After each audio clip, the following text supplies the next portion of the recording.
Did you know there's a country where sharing husbands is a thing, and people have to get creative just to survive? I'm talking about a place with the world's largest mangrove forest, schools that literally float on water, and a city with more rickshaws than anywhere else on Earth. This isn't a movie, this is real life in Bangladesh, packed with insane stories that will change how you see the world. We're about to dive deep into a culture that's rich, resilient, and full of surprises you won't find in any textbook. I was absolutely blown away when I learned about this stuff, and I knew I had to share it with all of you. We're going to explore everything from mysterious religious gatherings that are second only to the Hajj, to the legendary Royal Bengal tiger that roams the swamps. We'll even look at how people build entire gardens that float on the water just to feed their families. It's a story of survival, innovation, and incredible human spirit. You're not going to want to miss a single second of this, so get ready for an epic journey to uncover the hidden truths of this incredible nation. We've put together a list that gets crazier and crazier as we go. Trust me, by the end your mind will be blown. Stick around as we count down the 20 most mind-blowing facts about Bangladesh. Let's get into it. Alright, let's kick this off with one of the most shocking facts on our list. In some super remote, isolated communities in the Chittagong hill tracts of Bangladesh, a practice called polyandry exists. That's right, one woman has multiple husbands, often brothers. This isn't happening in the big cities.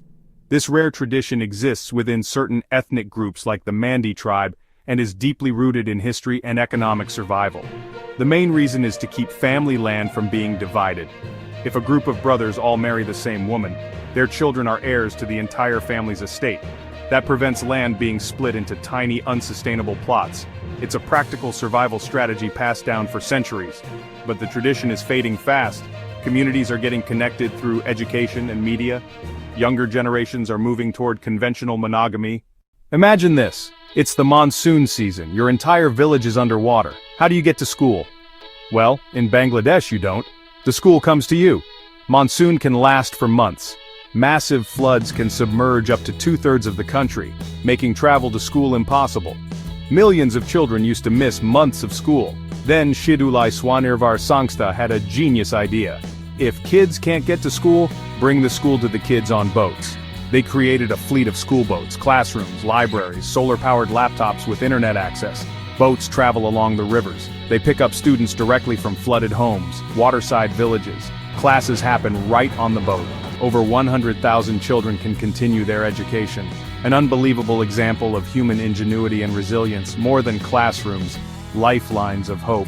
It's happening now in Bangladesh. Now let's talk about a place that looks like it's straight out of an adventure movie. Welcome to the Sundarbans, the single largest mangrove forest on the entire planet. It covers about 10,000 square kilometers across Bangladesh and India. It's a dense, tangled maze of tidal waterways, mudflats, small islands of salt-tolerant mangrove trees.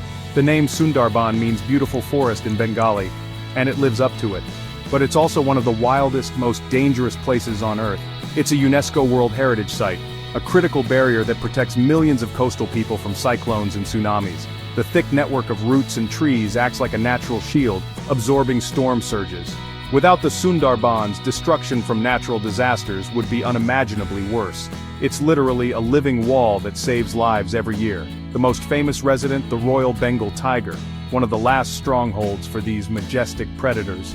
They've adapted to a semi-aquatic life. Powerful swimmers. They hunt in muddy, swampy terrain. The forest is also home to saltwater crocodiles, spotted deer, hundreds of species of birds. The Sundarbans isn't just a forest, it's a mythical living kingdom. If you think traffic is bad in your city, you haven't seen anything yet. Welcome to Dhaka, the capital of Bangladesh, and honestly, the undisputed rickshaw capital of the world. I'm not exaggerating when I say there are over 500,000 of these three-wheeled passenger carts flooding the streets every single day. It's an ocean of color, movement, and sound. These cycle rickshaws are really the lifeblood of the city, providing transportation for millions of people and jobs for hundreds of thousands of drivers known as rickshaw wallas. What's so incredible about them isn't just the sheer number, but the art. Every single rickshaw is a unique, moving masterpiece. The back panels, hoods, and seats are covered in vibrant, hand-painted artwork featuring everything from movie stars, animals, religious motifs, abstract designs. It's a form of folk art that's so unique and important that it's been recognized by UNESCO. Riding in a rickshaw is like taking a tour through a mobile art gallery. This rickshaw culture is more than just transportation, it's a symbol of Dhaka's identity. It's a chaotic, noisy, and sometimes slow way to get around, but it's also personal and deeply woven into the fabric of daily life. Forget what you know about famous beaches. Bangladesh is home to a world record holder you've probably never heard of. Cox's Bazar, the longest natural, uninterrupted sea beach on the planet. Not a collection of beaches, one single stretch of sandy coastline. It runs for an insane 120 kilometers or 75 miles. That's like walking from one end of a major city to another, but it's all just beach. Can you imagine dying for the right to speak your own language? It sounds insane, but that's exactly what happened in Bangladesh. This is the powerful story of the language movement. Back in 1952, Bangladesh was part of Pakistan, known as East Pakistan. The government, dominated by West Pakistan, declared that Urdu would be the only official national language, even though the vast majority of people in East Pakistan spoke Bengali. This was seen as a massive insult and an attempt to erase their culture. The Bengali people were not having it. Protests erupted across the region, led by students and activists in Dhaka. They demanded that Bengali also be recognized as an official language. On February 21, 1952, the situation reached a boiling point. The police opened fire on a peaceful protest at the University of Dhaka, killing several students. These individuals became martyrs, sacrificing their lives for their mother tongue. The sacrifice of these martyrs was not in vain. Bangladesh is basically a country built on water and mud, and that's because it sits on the largest river delta in the world. This is the Ganges-Brahmaputra Delta, also known as the Bengal Delta. It's a massive, sprawling network of rivers, streams, wetlands formed by the confluence of several huge rivers, the Ganges, Brahmaputra, Meghna. These rivers carry enormous amounts of sediment down from the Himalayas and deposit it here before emptying into the Bay of Bengal. This constant deposit of silt makes the land incredibly fertile. It's why Bangladesh is one of the most densely populated agricultural regions on the planet. The fertile soil allows farmers to grow rice and other crops multiple times a year, feeding the country's massive population of over 165 million people. The rivers are also the highways of the country, with boats being the primary mode of transport for goods and people in many areas. Because of its geography, sitting on a low-lying delta, Bangladesh is on the front lines of climate change and is one of the most disaster-prone countries in the world. Every year, the people face a terrifying combination of monsoon floods, powerful cyclones coming from the Bay of Bengal, riverbank erosion. It's not a question of if a disaster will strike, but when and how bad it will be. It's a constant battle for survival against the forces of nature. The scale of these disasters is hard to comprehend. During a severe monsoon, up to 2/3 of the country can be underwater. Cyclones can bring storm surges several meters high, wiping out entire coastal villages.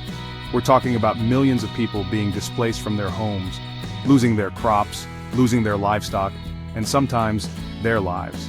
It's a relentless cycle of destruction and rebuilding that would break the spirit of most people. But this is where the incredible resilience of the Bangladeshi people shines through.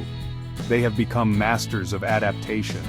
They've developed sophisticated cyclone warning systems and built thousands of elevated storm shelters. They build their homes on raised earth platforms. They've even invented floating farms and floating schools.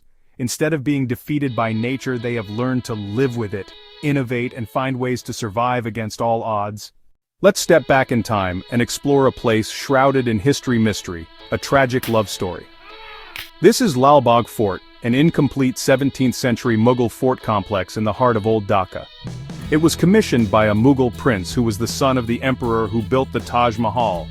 The fort was intended to be a grand symbol of Mughal power, but construction was halted after a series of tragic events, earning it a reputation for being cursed. We've talked about art on rickshaws, but now let's talk about art you can wear. This is the Jamdani sari, one of the finest and most intricate textiles in the world. What makes Jamdani so special is the unbelievably complex weaving process. This is all done by hand on a traditional loom, often by two weavers working together. Every year, millions of Muslims make a pilgrimage to Mecca for the Hajj. But did you know the second largest Muslim congregation is in Bangladesh? This is the Bishwa Ijtema World Congregation. The sheer scale is almost impossible to imagine. 2 to 5 million people.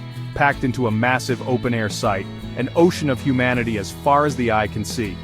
We saw how Bangladesh has floating schools, but the innovation doesn't stop there. What do you do when your farmland is underwater for half the year? Well, you build a farm that floats.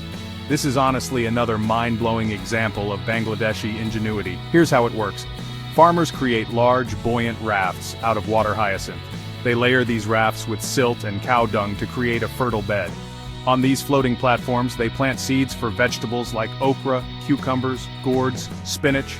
These gardens rise and fall with the floodwaters, ensuring a continuous supply of fresh vegetables for families and local markets. We've reached our final fact, and it's the most important one of all.